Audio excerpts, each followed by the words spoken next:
Hi all, ಎಲ್ಲರೂ ಹೇಗಿದ್ದೀರಾ? ಮತ್ತೊಂದು ವೆಜಿಟೇಬಲ್ ಬೆನಿಫಿಟ್ಸ್ ಜೊತೆಗೆ ಬಂದಿದ್ದೀನಿ. ಅದು ಯಾವುದು ಅಂದರೆ, ಯಾರಿಗೂ ಇಷ್ಟ ಆಗದೆ ಇರೋ ತರಕಾರಿ ಇದು. ಯಾವುದಪ್ಪ ಅಂದರೆ ಹಾಗಲಕಾಯಿ, ಬೀಟರ್ ಗಾರ್ಡ್ ಅಂತಾರೆ. ಇದು ಕಹಿ ಇರುತ್ತೆ, ಆದರೆ ನಮ್ಮ ಬಾಡಿಗೆ ತುಂಬ ಒಳ್ಳೆಯದು. ಇದರಲ್ಲಿ potassium, vitamin A, B, C, E.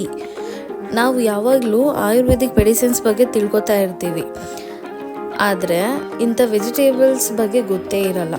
ಗೊತ್ತಿರ್ಬೋದೇನೋ, but ಇದು ಯಾರಿಗೆ ಗೊತ್ತಿಲ್ವೋ ಅವರಿಗೋಸ್ಕರ ಈ ವಿಡಿಯೋ ಮಾಡ್ತಾ ಇದ್ದೇನೆ, ಓಕೆನಾ? ಸೊ ಬನ್ನಿ, ಏನು ಹೆಲ್ತ್ ಬೆನಿಫಿಟ್ಸ್ ಇದೆ ಅಂತ ತಿಳ್ಕೊಳ್ಳೋಣ. ಇದು ನಮ್ಮ ಇಮ್ಯುನಿಟಿ ಬೂಸ್ಟ್ ಮಾಡುತ್ತೆ, ನಮ್ಮ ಹಾರ್ಟ್ಗೆ ಸಹ ತುಂಬ ಒಳ್ಳೆಯದು, ಮತ್ತು ಬ್ಯಾಡ್ ಕೊಲೆಸ್ಟ್ರಾಲ್ನ ಕೂಡ ಕಡಿಮೆ ಮಾಡುತ್ತೆ. ಅದು ನಮ್ಮ ಬ್ಲಡ್ಡಲ್ಲಿರೋ ಶುಗರ್ ಕಂಟ್ರೋಲ್ ಮಾಡುತ್ತೆ and helps in digestion. And diabetic ಇರೋರಿಗೆ ತುಂಬ ಒಳ್ಳೆಯದು, ಅವರ ಶುಗರ್ ಲೆವೆಲ್ಸ್ ಕಡಿಮೆ ಮಾಡುತ್ತೆ. ಓಕೆ, ಇಷ್ಟೆಲ್ಲ ಬೆನಿಫಿಟ್ಸ್ ಇರೋ ತರಕಾರಿ ಅಂದರೆ ಹಾಗಲಕಾಯಿ. ನೀವು ಕೂಡ ಒಂದ್ಸಲ ಟ್ರೈ ಮಾಡಿ ನೋಡಿ.